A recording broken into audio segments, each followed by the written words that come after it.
deux exemples de porte. La première qui était vraiment une problématique parce qu'il n'y a pas de bouton poussoir et il y a un seuil qui est surélevé un petit peu. Donc, pour les gens fauteuils manuels, c'est vraiment une bonne problématique. Il y a beaucoup de gens qui ne pourraient pas entrer par cette porte-là. Tandis que la deuxième, il y a un œil magique. Donc, la porte ouvre seule. C'est une porte qu'on appelle électrique. Donc, ça, c'est beaucoup plus facilitant. Alors, tout le monde peut rentrer dans cette porte-là. À moins d'avoir un fauteuil surdimensionné, là. Mais c'est ça. En général, tout le monde peut rentrer ici.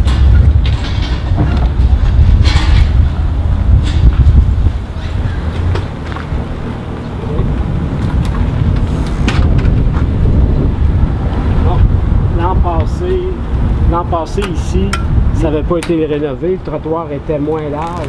Il fallait passer dans le fond. Pendant que la porte était fermée, il fallait passer. Là, il y en a plus large. On peut passer même si elle est ouverte.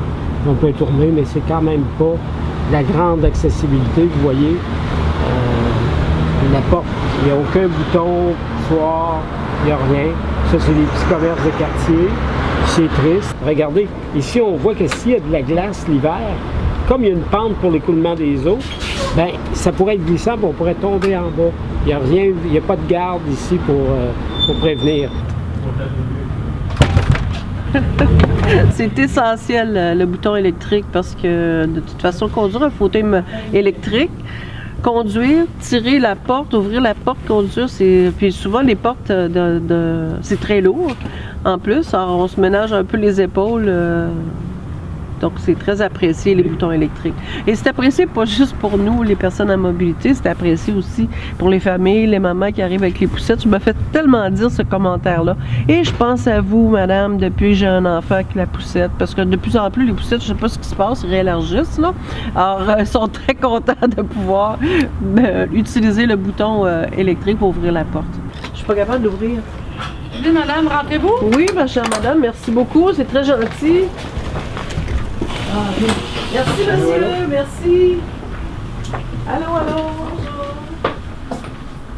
Oui, alors moi, les pentes très, très abruptes, avec un degré, je peux pas nommer de chiffre, là, je suis pas technicienne, là, mais quand c'est très abrupt, moi, je suis double amputée fémorale, et je préfère toujours me pencher par l'avant pour comme garder un équilibre, là. Sinon, j'ai l'impression que le fauteuil va tourner vers l'arrière, fait que c'est une question de sécurité pour moi, là. Je suis toujours penchée vers l'avant quand je monte des pentes très abruptes. Même des côtes, là, même des côtes très abruptes, j'ai le même réflexe. Là. Ici, je pousse dans le porte. Oups, excusez ma chère madame, merci beaucoup.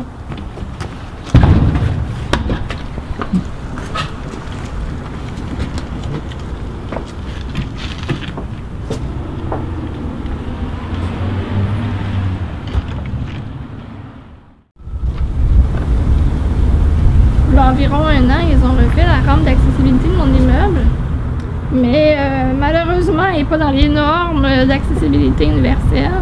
La pente est un petit peu trop à pic et au bout, c'est un petit peu difficile pour tourner.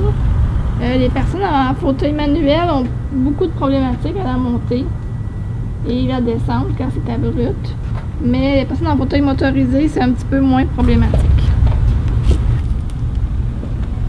On peut rien y faire car c'est un bloc privé et pour le privé, il n'y a pas encore de réglementation.